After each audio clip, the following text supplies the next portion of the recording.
அம்பால வந்து ஸ்ரீ சக்கர நகர சாம்ராஜினி அப்படின்னு சொல்லுவாங்க. ஏன்னா சென்டர்ல வந்து லலிதா திரிபுர சுந்தரி இருக்க. உலகத்தில் இருக்கிற மொத்த தெய்வமும் ஒரே இடத்துல ஒரே நகரத்துல இருக்கிறாங்கன்னா அது ஸ்ரீயந்திரம் தான். இந்த இடத்துல தான் உலகத்துல இருக்க மொத்த தெய்வமும் இருக்கும். அது மட்டும் கிடையாது, இந்த எந்திரத்தை நம்ம எதுல வைக்கிறோம்னா அள்ள குறையாத அக்ஷய பெட்டகத்துல நீங்க வந்து பாத்தீங்கன்னா பிளாக் கெர்மலைன் இந்த இதுவை பாருங்க, உங்களுக்கு பாத்தீங்கன்னாலே தெரியும்.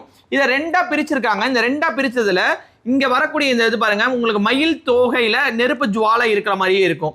ஸோ இந்த இது வந்து உங்களுக்கு நெகட்டிவ் வைப்ஸ் இருக்கும், இந்த இது வந்து உங்களுக்கு பாசிட்டிவ் வைப்ஸ் கொடுக்கும். பாசிட்டிவ் நெகட்டிவ் எப்படி வந்து ஒரு பேட்டரிக்கு வந்து பாசிட்டிவ் நெகட்டிவ் இருக்குதோ அதே போல ஒரு மனுஷனுக்கும் பாசிட்டிவ் நெகட்டிவ் இருக்கு. ஸோ காலையில போகும்பொழுது வீட்டுல இருந்து போகக்கூடிய குழந்தை பெரியவங்க யாரா இருந்தாலும் அந்த பாசிட்டிவ் வைப்ஸ் அவங்க உள்ள ஏத்துறதுக்கு இந்த ஒயிட் கலர் கிறிஸ்டல், இது வந்து பாத்தீங்கன்னா கிறிஸ்டல் கிடையாதுங்க, இமயமலையில இருந்து பிரத்யேகமா இந்த ஸ்டோனோட பேரு குருவுக்கு மட்டுமே தெரியக்கூடியது.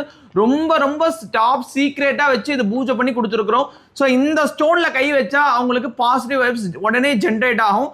நாங்கள் வெளியிலெல்லாம் போயிட்டு சுற்றிட்டு வந்ததுக்கப்புறம் நீங்கள் ஒரு ஃபங்க்ஷனுக்கு போகிறீங்க, ஒரு வீட்டு விசேஷத்துக்கு போகிறீங்க, இல்லை ஒரு போட்டிக்கு போயிட்டு வரீங்க, எங்கே போயிட்டு வந்தாலும் இந்த இதில் வந்து நீங்கள் கை வச்சுட்டு நீங்கள் கையை இப்படி பண்ணிவிட்டு இந்த ஸ்ரீயந்திரத்தை வந்து உங்கள் கையினாலே மேலே மூடி வச்சிட்டிங்கன்னா அந்த நெகட்டிவ் வைப்ஸ் வந்து ரிமூவ் ஆகிடுங்க. ஸோ இந்த இது பார்த்தீங்கன்னா உங்களுக்கு பார்க்கறதுக்கு எப்படி இருக்கும்னா வெள்ளை கருப்பு இருக்கு பாருங்க. இதுக்கு பேர் வந்து யங் யாங்னு பேர். புத்தரோட இதுல வந்து பாத்தீங்கன்னா போகரோட யந்திரம் வந்து லக்ஷ்மி தேவிக்கு கொடுக்கறது வந்து இந்த யங் யாங் தான் சொல்லுவாங்க. ஸோ இது வந்து பாத்தீங்கன்னா உங்களுக்கு இந்த வுட்டு வந்து பாத்தீங்கன்னா நமக்கு வந்து தன்மைகளை சேர்த்து வைக்கக்கூடியது. 1500 ரூபாயில 9 ஸ்டாக் மட்டும் தான் வச்சிருக்கணும். ஸோ யாருக்கு அதிர்ஷ்டம் இருக்கோ இந்த பொருள் அவங்க வீட்டுக்கு வரும்.